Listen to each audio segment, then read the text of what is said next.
सर्वांना श्री स्वामी समर्थ. तर हा ब्लॉग आहे परवाचा, म्हणजे अमावस्येच्या दिवशीचा शुक्रवारचा ब्लॉग आहे. पण तुम्ही जर कालचा माझा शॉर्ट्स व्हिडिओ बघितला असेल तर तुम्हाला कळलं असेल का मी काल एक दिवसीय गुरुचरित्र पारायणासाठी मात्र गुरुपीठला गेले होते. आणि तिथे गेल्यानंतर अजिबात नेटवर्क नसते किंवा मोबाईल बघायला सुद्धा वेळ नसतो आणि आपण पारायणामध्ये गेलेलो आहे. आपण आपल्या गुरूंच्या सानिध्यात गेलेलो आहे म्हटल्यावर आपण जास्तीत जास्त त्या ठिकाणी सुद्धा सेवेमध्ये मन लागावं आणि अजिबात मोबाईलकडे लक्ष दिलं गेलं नाही पाहिजे, म्हणून हा ब्लॉग मला काल अपलोड करता आला नाही. तर मी अमावस्या असल्यामुळे म्हणजे गुरुवारी जे लेपन केलेलं होतं ते छान असं गोमूत्र शिंपडून आणि शुद्ध पाण्याने पुसून घेतलं ओला कपडा करून. त्यानंतर लगेचच अमावस्या होती म्हणून इथे सुद्धा पुन्हा छान असं हळदीचं लेपन केलं. आणि आजचं लेपन आणि त्या दिवसाचं लेपन थोडं वेगळं होतं, कारण आज थोडी मी जास्तीची हळद ॲड केली होती. सुंदर असं लेपन केलं, छान छान रांगोळ्या काढल्या आणि हे खूप महत्त्वाचं असतं अमावस्येच्या दिवशी. नंतर सकाळी जेव्हा डस्टबिन बाहेर ठेवण्यासाठी निघाले गॅलरीमध्ये, तेव्हा बघा इतकं छान असं आनंदी आणि मन प्रसन्न झालं बघून. कारण आमच्या झाडाला हे पहिलंच फुल आलेलं होतं, ते म्हणजे जास्वंदीचं. जेव्हापासून घेतलं तेव्हापासून एकही फुल त्याला आलेलं नव्हतं म्हटल्यावर आम्ही दोघंही तितके छान आनंदी होतो. कारण ठीक आहे, कुठेतरी हा पैसा आता वसूल झाले म्हणजे पैसे अजिबात आपले वेस्ट झालेले नाही. साईडला जे बटर गुलाब आहे ना, त्याला सुद्धा छोट्या छोट्या 3 कड्या आहेत आणि त्याला सुद्धा उद्यापर्यंत छान असं फुल येणार होतं. म्हटलं चला, आज मार्गशीर्ष महिना, शुक्रवार सुद्धा होता आणि अमावस्या, आणि म्हटलं चला हे फुल छान असं तोडलं आणि नंतर आता इथे स्त्रीयंत्रावर अर्पण केलं होतं. आणि तुम्ही जर बघितलं तर बघा इतकं छान फूल, का असं फूल आपल्याला मार्केटमध्ये अजिबात मिळत नाही. अगदी त्याच्या पाकळ्या इतक्या व्यवस्थित उमललेल्या होत्या. त्याच्यानंतर देवघरामध्ये सुद्धा ठेवल्यानंतर बऱ्यापैकी फुलं जे असतात ते कोमजून जातात किंवा राहत नाही, पण हे अजिबात तसं झालेलं नव्हतं. संध्याकाळपर्यंत अगदी छान आणि तसंच टवटवीत राहिलेलं होतं. बघा, चांगल्या व्यक्तीने जर आपला अपमान केला अथवा रागवली तरी चालेल, पण त्याला सोडू नका. कारण मोठेपणा देऊन लुबाडणारे मात्र अनेक आपल्या आयुष्यात येतात, पण तुम्हाला मार्ग दाखवणारे फार कमी असतात. म्हणूनच 1000 चांदण्या शोधण्यापेक्षा एकच सूर्य जवळ ठेवा, म्हणजे आयुष्यात कधीही कोणास समोर स्वतःचे स्पष्टीकरण देत बसावे लागणार नाही. कारण ज्यांना आपण आवडतो त्यांना स्पष्टीकरणाची अजिबात गरज नसते, आणि ज्यांना आपण आवडतच नाही ते मात्र आपल्या स्पष्टीकरणावर कधीच विश्वास सुद्धा ठेवत नाही किंवा विश्वास सुद्धा ठेवायला ते तयार होत नाहीत. त्यामुळे जो दिवस आहे तो छान आणि आनंदात आरोग्यदायी घालवण्यासाठी इतरांना स्पष्टीकरण देण्यापेक्षा मला माझा वेळ किती सार्थकी लावता येईल किंवा मला माझं जन्म हा किती सार्थकी लावता येईल, हे मात्र तितकंच महत्त्वाचं आहे. आयुष्यात कमी लोक जोडा, पण अशी जोडा की त्यांना आपल्या प्रत्येक बोलण्यावर विश्वास असला पाहिजे आणि आपल्याला काही स्पष्टीकरण द्यायची त्यांच्या आपल्या आयुष्यामध्ये काहीच गरज पडणार नाही. आज अमावस्या असल्यामुळे देवपूजा झाली, लगेच केंद्रातून 10:30च्या आरतीला आले आणि इथे घराचं थोडंफार जे काही जाडं होतं ते काढून घेतलं. आता मागच्या वेळेस काय झालं होतं, मागच्या मंथमध्ये मला काहीतरी अडचण होत्या, तर त्याच्यामुळे मला जमलंच नाही जाडं काढताना, म्हणून यावेळेस थोडं जास्तीचं जाडं आलेलं होतं. म्हणून एक हात वरून पूर्ण तिघही रूममध्ये फ्लॅटमध्ये पूर्ण फिरवून घेतला. लगेचच इथे आता थोडंसं पाणी घेऊन त्यामध्ये थोडीशी हळद, गोमूत्र आणि अगदी जाडं मीठ टाकायचं. जेव्हा आपण हळद, गोमूत्र आणि जाड्या मिठाने आठवड्यातून 2 वेळा घर पुसतो ना, तेव्हा घरातील नकारात्मकता ही बाहेर निघते.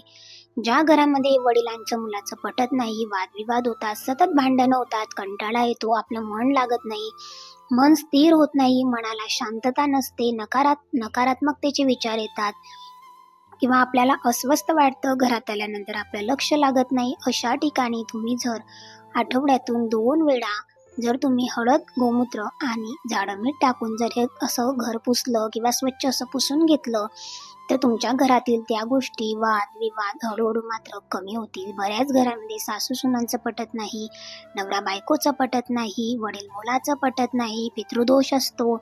त्याच्यामुळे अमावस्येच्या दिवशी तर हे आवर्जून तुम्ही करायलाच पाहिजे, पण आठवड्यातून 2 दिवस हे नक्कीच तुम्ही करा. मी नेहमी नाही करत, पण अमावस्येच्या दिवशी मात्र हे आवर्जून करत असते.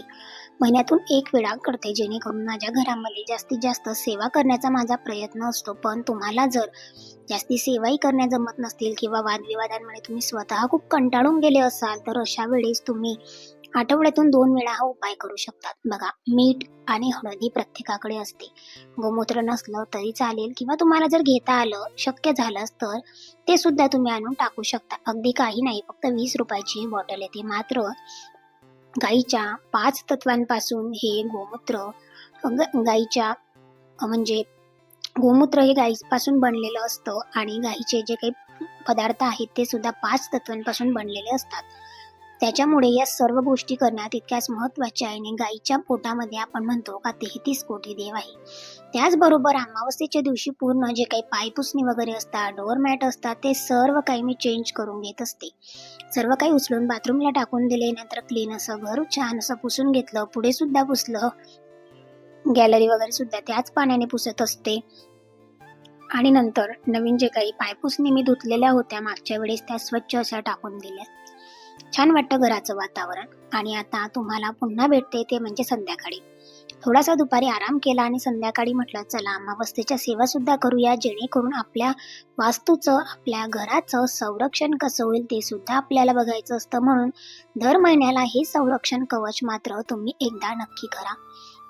तर काय करायचं, तर पिवळी मोहरी घ्यायची. पिवळ्या मोहऱ्या घ्यायच्या, त्याच्यावर 11 वेळा कालभैरवाष्टक आणि 11 वेळा वेदोक्त वल्गासूक्त, जे की खूप छान आहे आणि अगदी छोटंसं आहे. खूप काही जास्त वेळ लागत नाही आणि काही नाही, लगेचच आवरून होतं. म्हणून 11 वेळा कालभैरवाष्टक, 11 वेळा वेदोक्त वल्गासूक्त म्हणायचं. उजव्या हातात मोहऱ्या घ्यायच्या आणि यानंतर ही सेवा करून झाल्याच्या नंतर हे आपल्याला पुढे काय करायचंय मी ते सांगतेच. त्याआधी छान देवाजवळ दिवा लावावा, धूपदीप ओवाळावा, धूप लावावी, पूर्ण घरामध्ये गोमूत्र शिंपडावं आणि नंतर अमावस्येच्या दिवशी म्हणजे संध्याकाळी सकाळी तुम्हाला जमेल त्यावेळेस ही सेवा तुम्हाला करायची आहे. सकाळी मला जमत नाही, कारण बाकीच्या सेवा असतात, केंद्रात जावं लागतं, म्हणून मी ही सेवा दर अमावस्येला संध्याकाळी करत असते.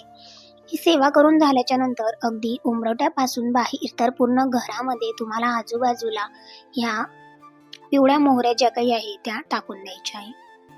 कारण बघा, ह्या मोहरी अशी टाकली ना का आपल्या घराचं संरक्षण कवच होतं. देवघराकडून सुद्धा टाकते, कारण महाराज तर आपल्या घरात आहेतच, पण पूर्ण घरात आजूबाजूला टाकून द्यायचं म्हणजे पूर्ण महिनाभर आपल्याला अजिबात आपल्या घराची किंवा आपल्या माणसांची काळजी करायची गरज नाही. त्यानंतर ह्या सेवा जास्तीत जास्त 15 ते 20 मिनिटांमध्ये आवरून होतात.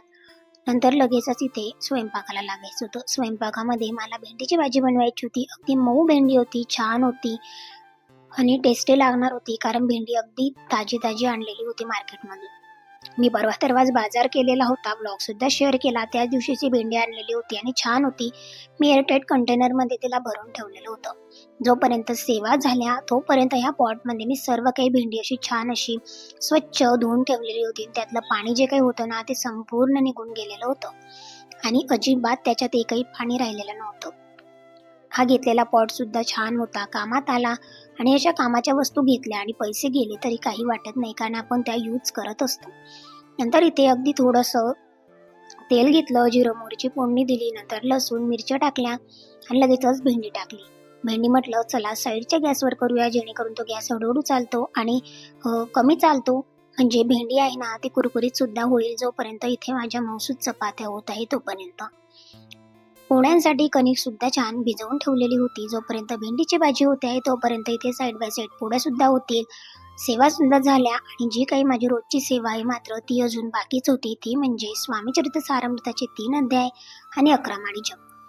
आता स्वामीचरित्र सारामृताचे 3 अध्याय, 11 माळी श्री स्वामी समर्थ महाराजांचा जप, 1 माळ गायत्री मंत्राचा जप आणि पंचमहायज्ञ ह्या सेवा आपल्याला दररोज सांगितलेल्या आहेत, पण आवर्जून ह्या केल्या गेल्या पाहिजे.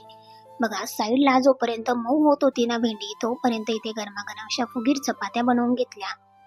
लगेचच जी भेंडी झालेली होती त्याच्यामध्ये थोडासा हिंग, लास्टमध्ये थोडंसं मीठ ऍड केलं आणि लगेचच झाकण ठेवून दिलं. म्हणजे अर्धवट भेंडी झालेली होती. 5 मिनिटांनी लगेच गॅस बंद केला.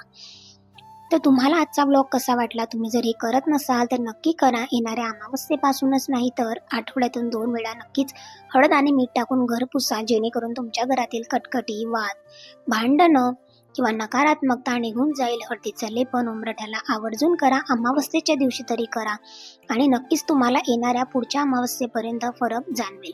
सो आजचा ब्लॉग तुम्हाला कसा वाटला नक्की सांगा. पुन्हा भेटेल अशाच एका छानशा व्हिडिओ. तोपर्यंत श्री स्वामी